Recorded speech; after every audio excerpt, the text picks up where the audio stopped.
Welcome to the Unabridged Podcast. I'm Ashley. And this is Jen. Join us for bookish episodes and check out our website, unabridgedpod.com, where you can find lots of new bookish content to grow your TBR. Sign up for our newsletter to find out more about online book discussions and upcoming events. Find us on Patreon for extra unabridged content.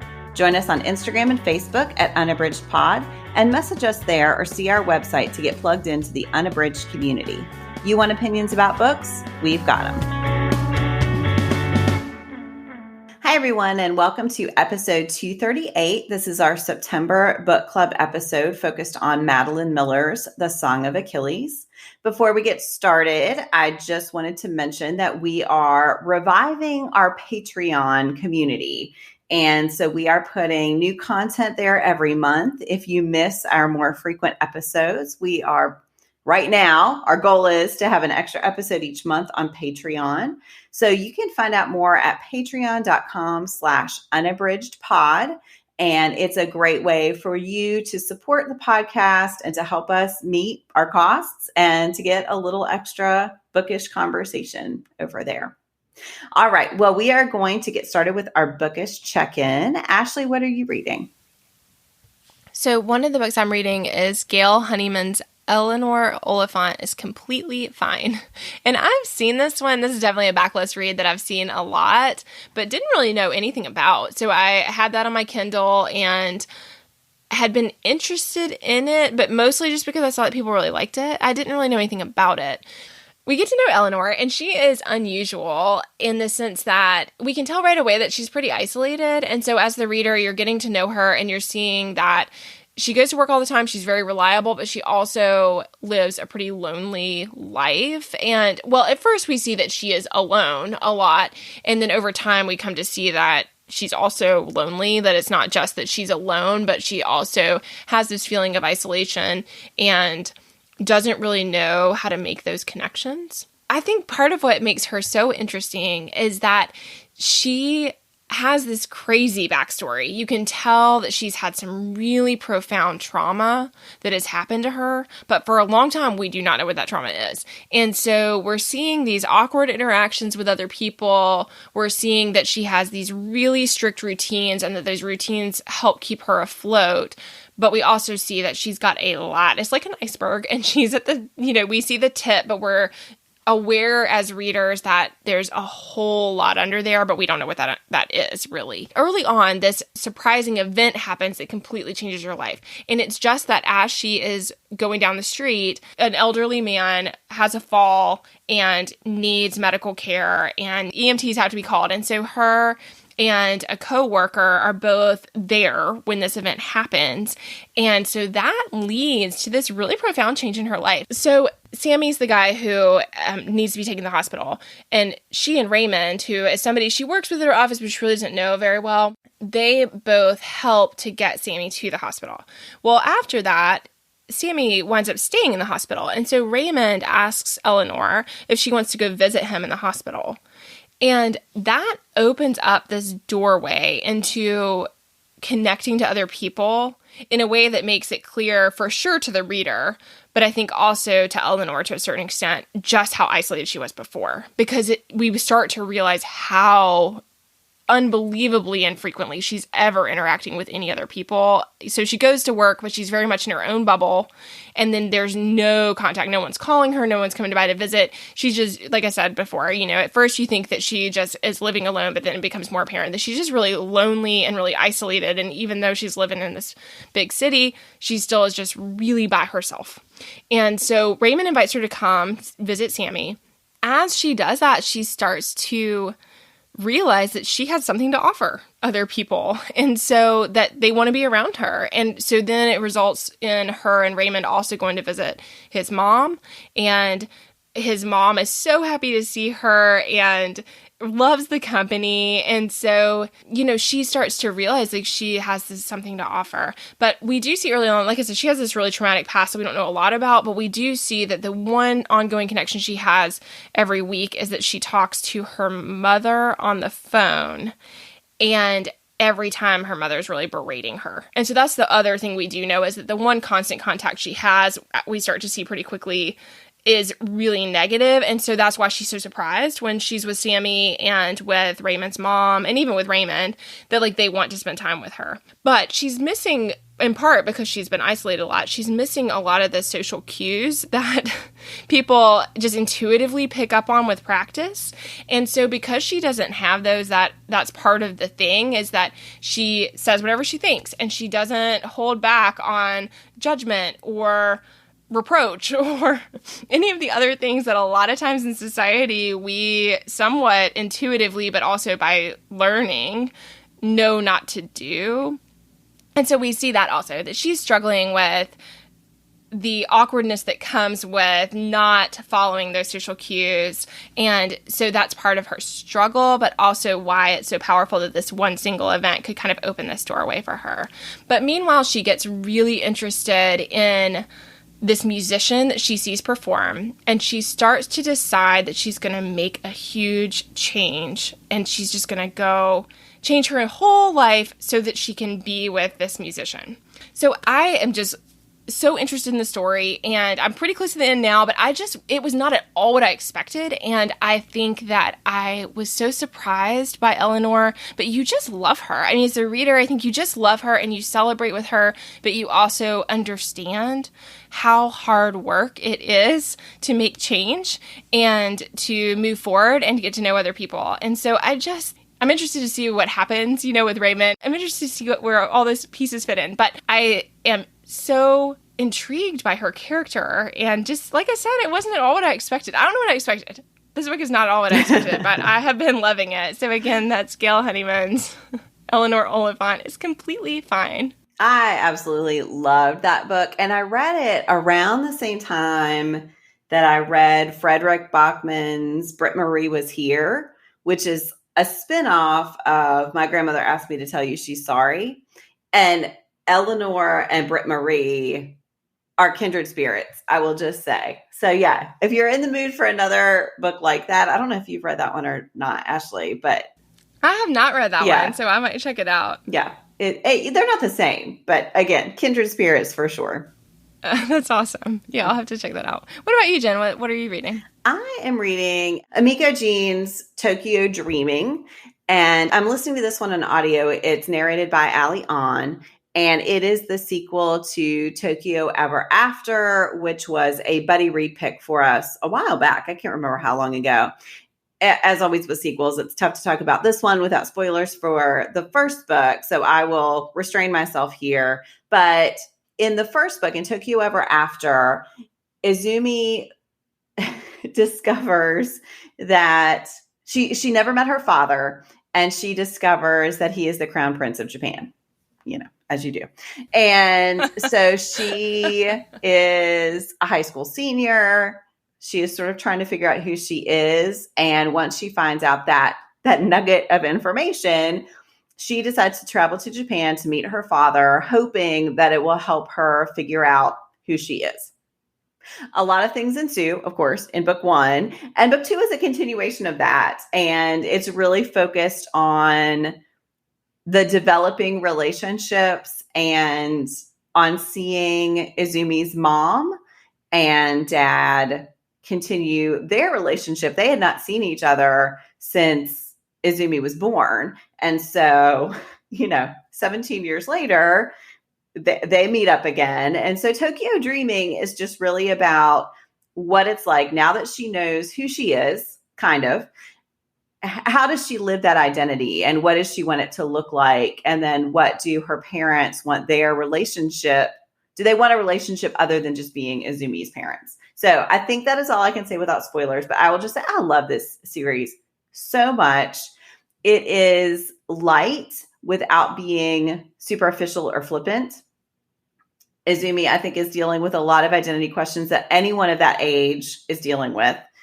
Of course, with the added complication of being part of this royal family and what it means to have a very public facing life and still try to protect who you are and how to be yourself in the midst of all of that. So it is so good. Yes. Ashley, have you read this? Did you read the sequel? No. Oh, you've got When to I read saw it it. on the list, I was like, oh my gosh, I love Tokyo Ever After so much. And I hadn't even thought about the sequel. So yeah, when I saw it, when I saw you had it listed for your check-in, I was like, I gotta read that. Yes, it's on So Scribd, very soon. and it is Oh, yeah, making there you me go. very happy. So yeah, There you go. I'm loving I it. will be joining in on that soon. That sounds great. And that's I listened to the first one. I did and too. I absolutely loved it. Yeah. Yeah. So good. I think I did a mix actually the first time. And this one, it's not very long on audio. So I just decided to do audio all the way. It wasn't available for me to check out the print. So yeah.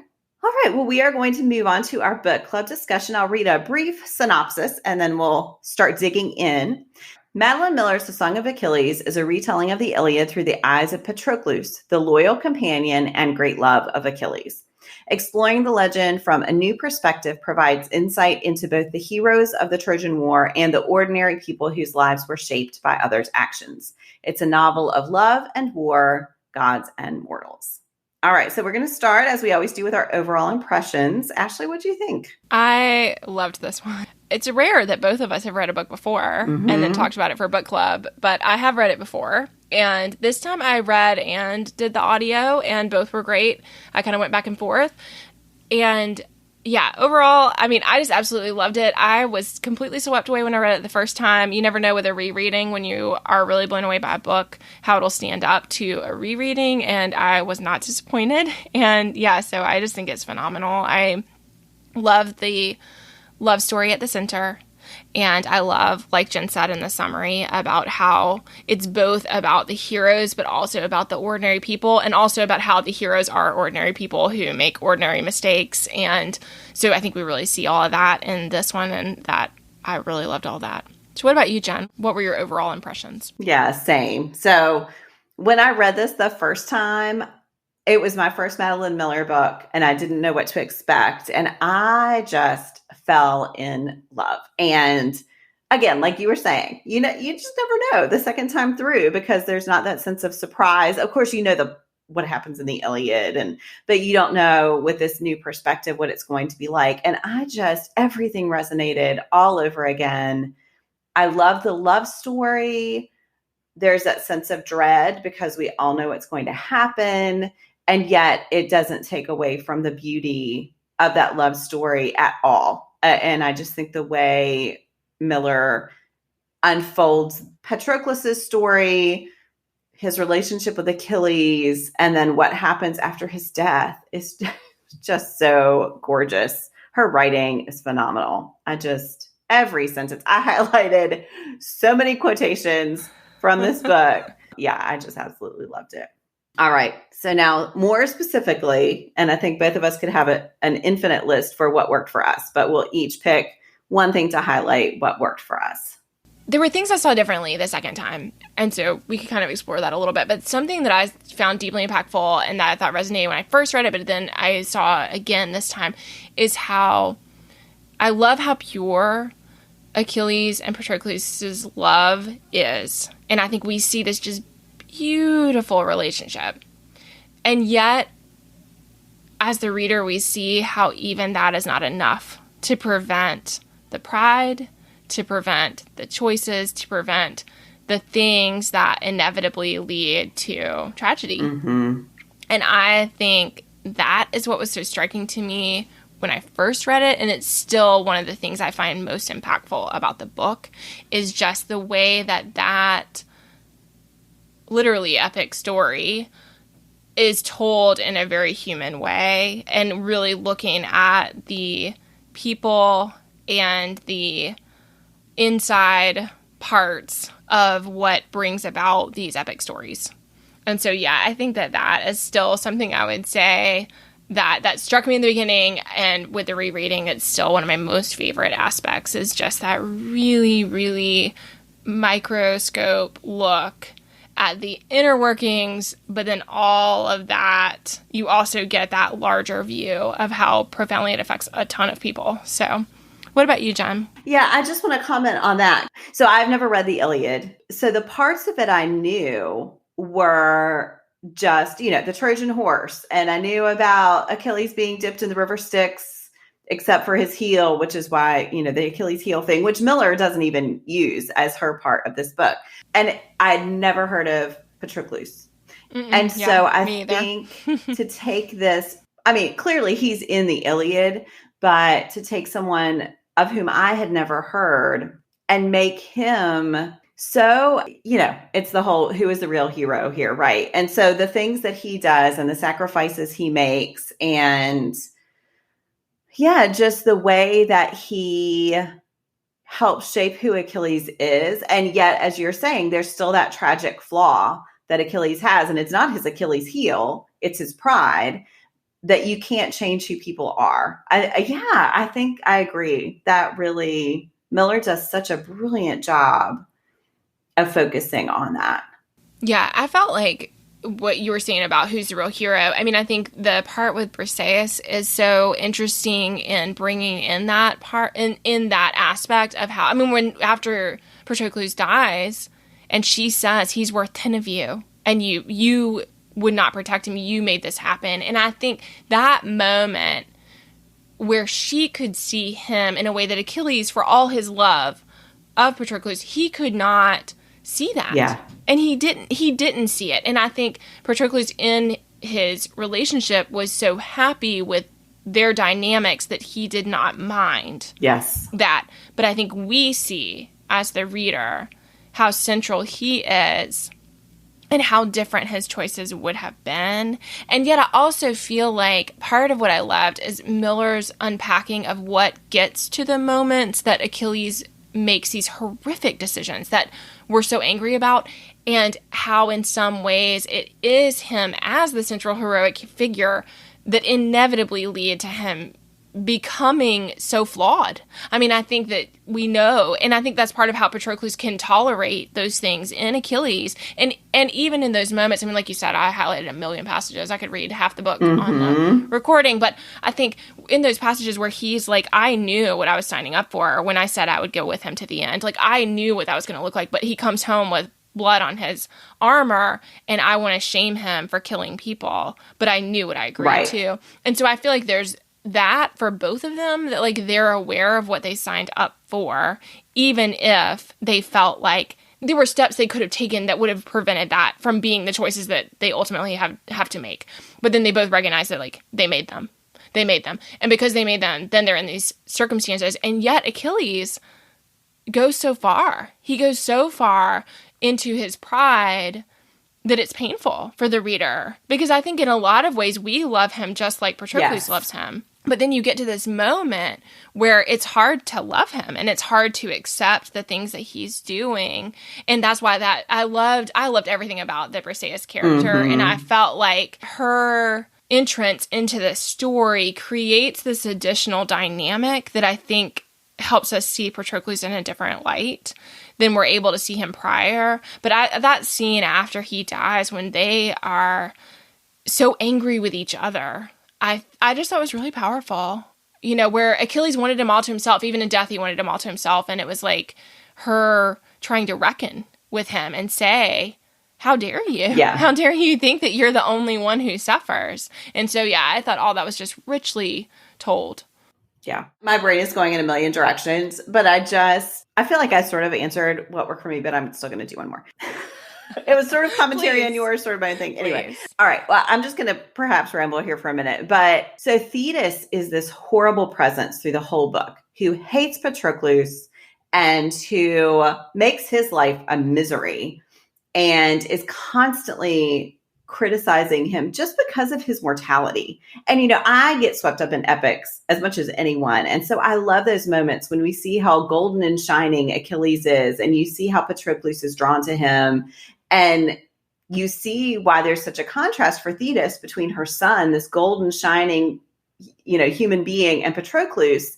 And yet, after his death, when he's this spirit and he's sharing how he saw Achilles through his whole life with her, it's so beautiful because you see how she finally recognizes that there's something about mortality that she can't access, that she has not been able to recognize. And it's not like she's like, oh, I would hug you if you were here, because she's not that kind of being.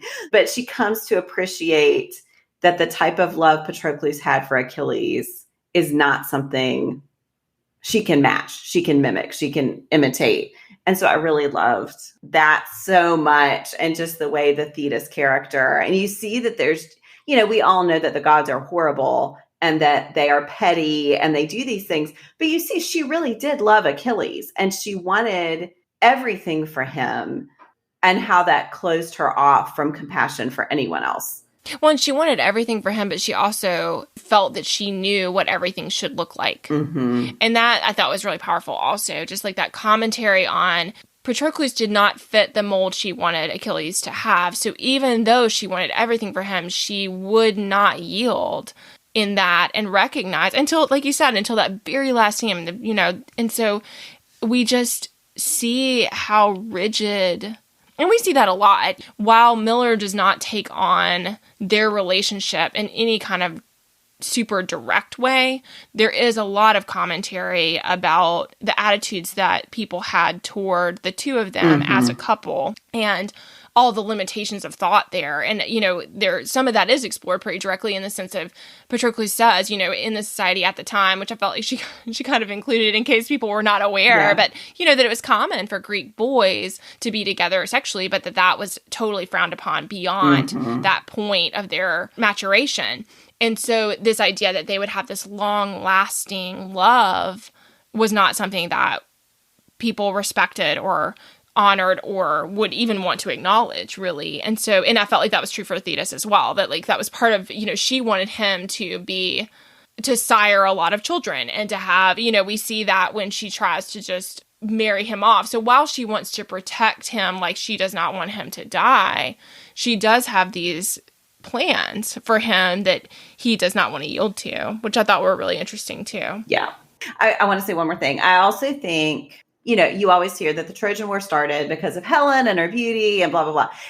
And you see the way that all comes about, but it's also just because they want to go to war. Like that is just an excuse for this horrible, I forget how many years it covers, but more than a decade, right? Yeah. Decades long battle that is about nothing. It is about nothing except the inclination that this is something that you do. And this is the way heroes are made, and everybody wants to be a hero. And this is how you serve. Yes. And you have to serve. If you're honorable, you have to serve. And you see just the drudgery and the filth and everything ugly that comes along with it.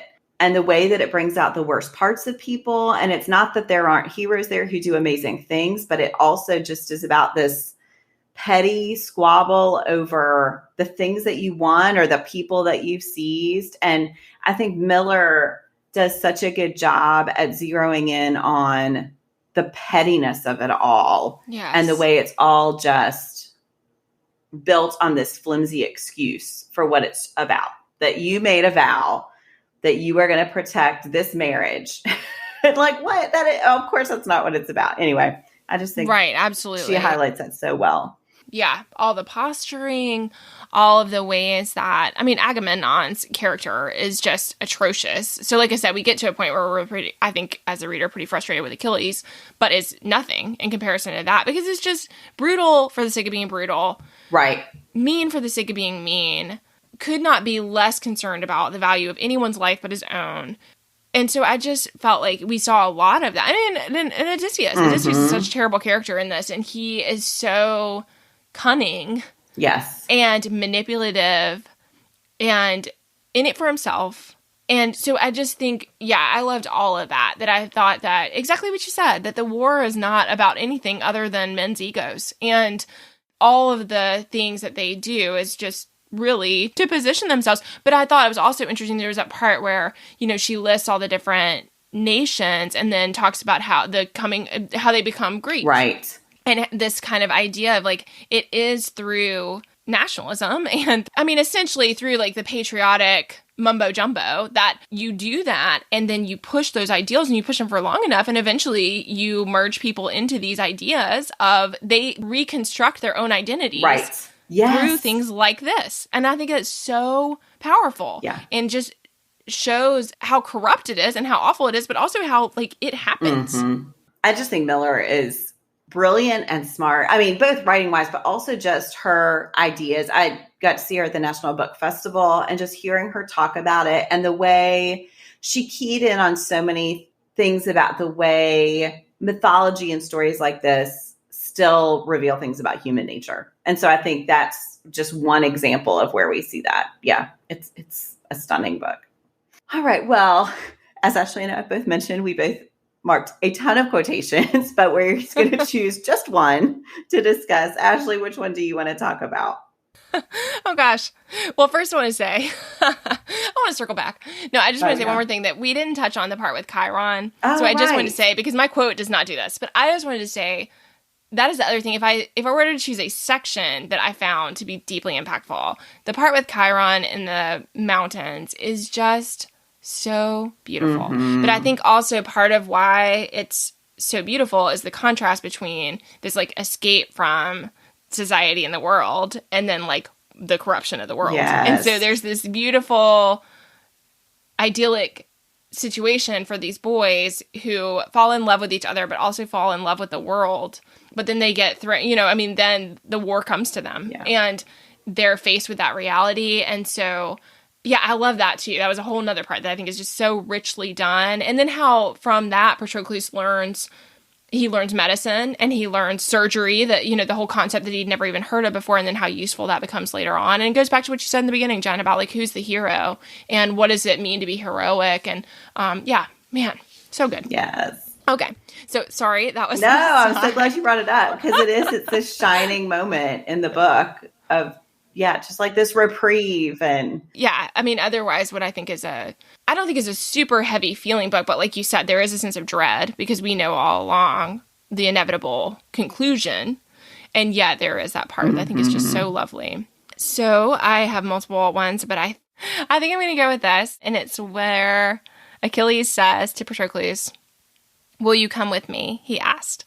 The never-ending ache of love and sorrow. Perhaps in some other life I could have refused, could have torn my hair and screamed, and made him face his choice alone, but not in this one.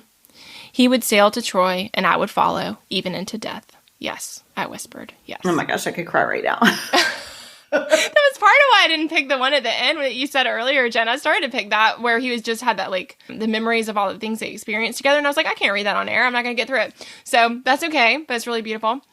But yeah, I think what we talked about before, about the flaws that we cannot escape and also the way that we accept them in each other. And I think that's why that was so powerful to me, is just I really loved throughout how Patroclus chooses love and chooses Achilles over and over and over again. And I think that's part of why I think it's such a beautiful love story, is because it's not just the love they have for each other, but also the active effort to continue to choose each other at every turn. And I think that's what we really see there, is that he knows exactly what is to come and finds a way to choose it and is regretful about it. I mean, I think I love that, where he's like, perhaps in some other life I could have refused. Like this idea that like maybe there was another pathway, but in this life, in this moment, in this world, like this is the pathway always.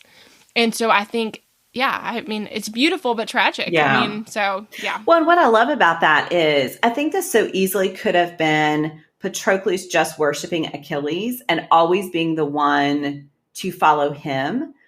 But Achilles had not vowed to protect this marriage, and Patroclus had. And Achilles tells him, if you have to go, I will go with you. So we see that Achilles is also really loves Patroclus and is always choosing him and tries to care for him in every way he can. Of course, he's human and he has weaknesses and he makes horrible mistakes, but it really is a mutual relationship. It's not just about Patroclus worshiping Achilles. And I love that as well.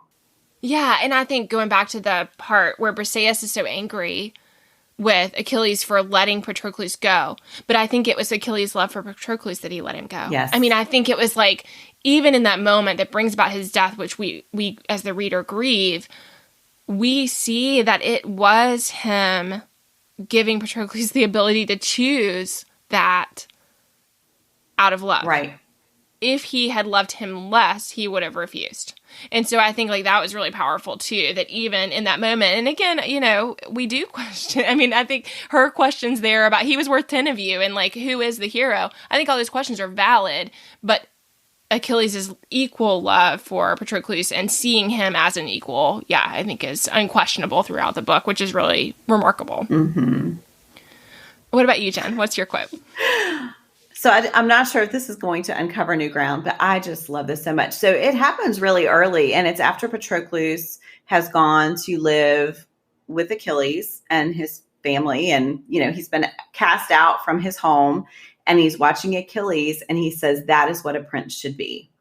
And I actually looked just now at my Kindle because I thought, doesn't he say it more than once? And he doesn't, but it just feels like that echoes through the whole book, that Patroclus feels that Achilles is exactly what he should be and exactly the model for what he should be.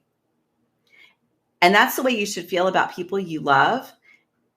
And yet we all think it about Patroclus. I'm speaking for all readers here, but I just feel like Patroclus embodies so many things that a prince should be.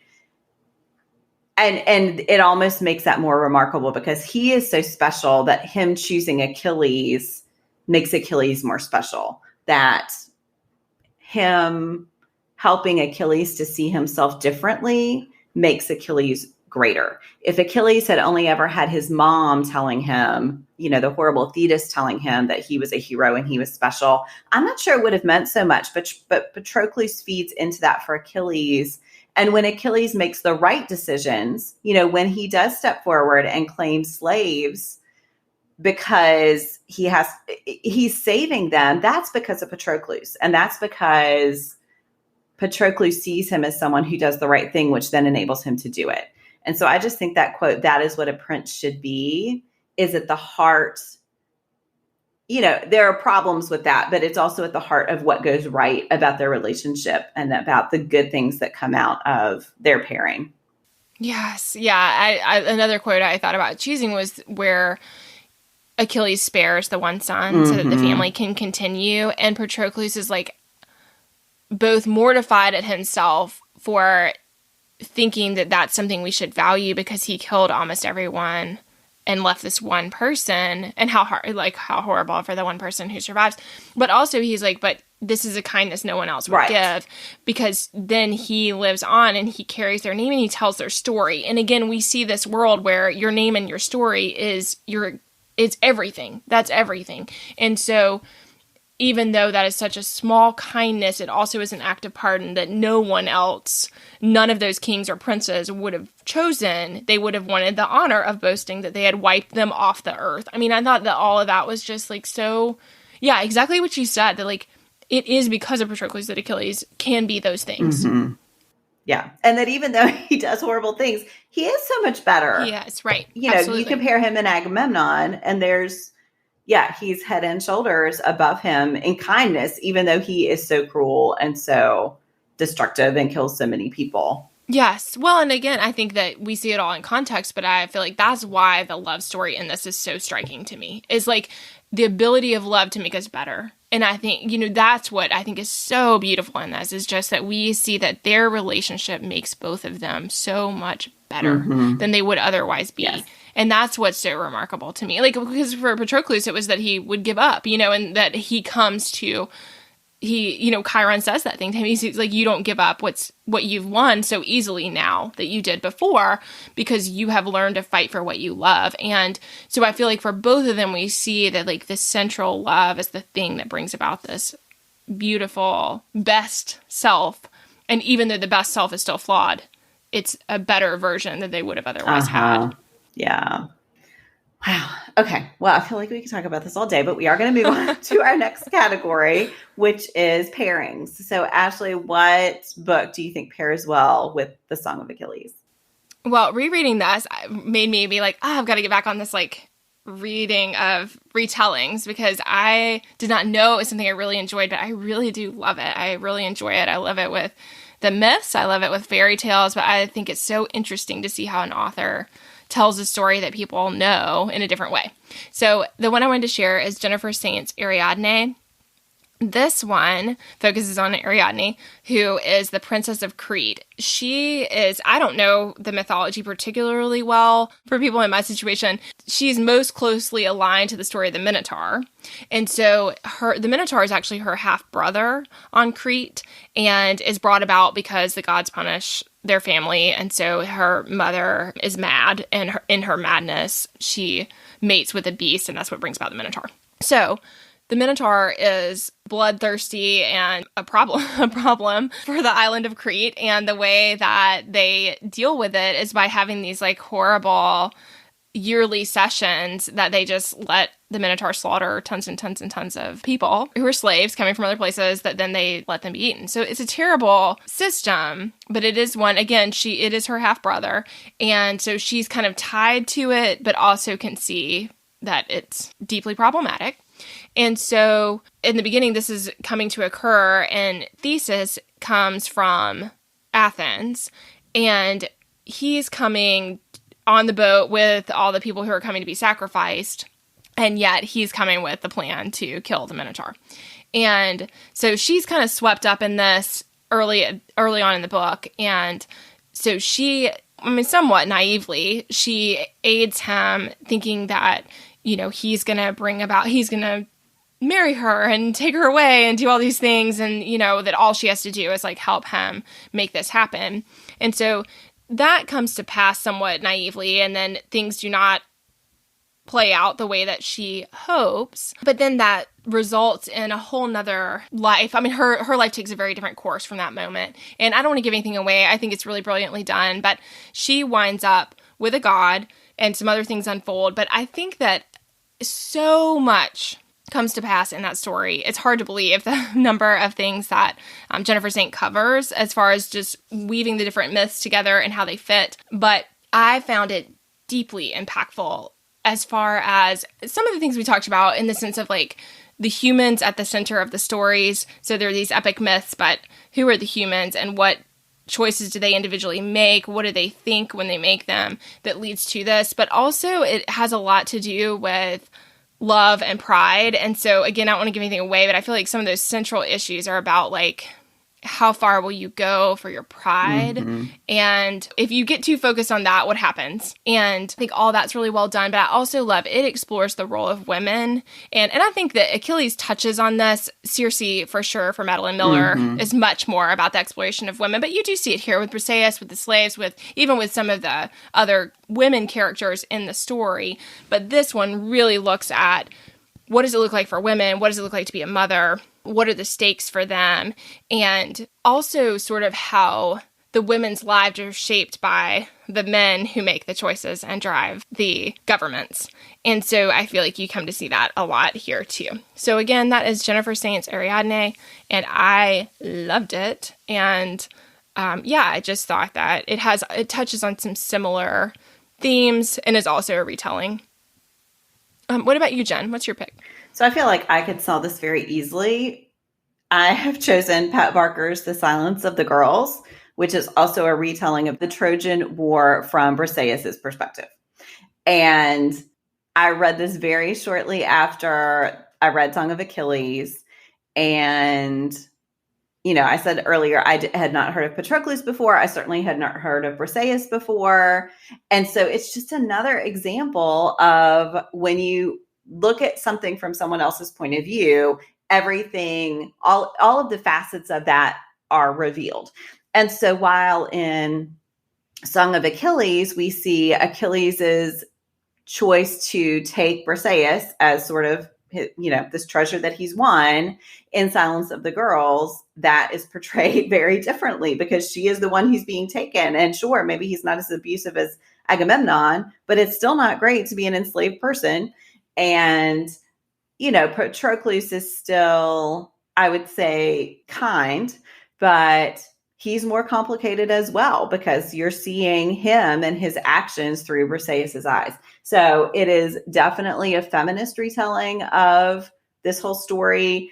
And I think reading it alongside Song of Achilles, it just complicates things even more. And we just see even more the impact of the decisions of men on so many people and the impact of war And you see Briseis' whole backstory as just this additional story that is very important to tell. So I loved it, and I loved reading them close together.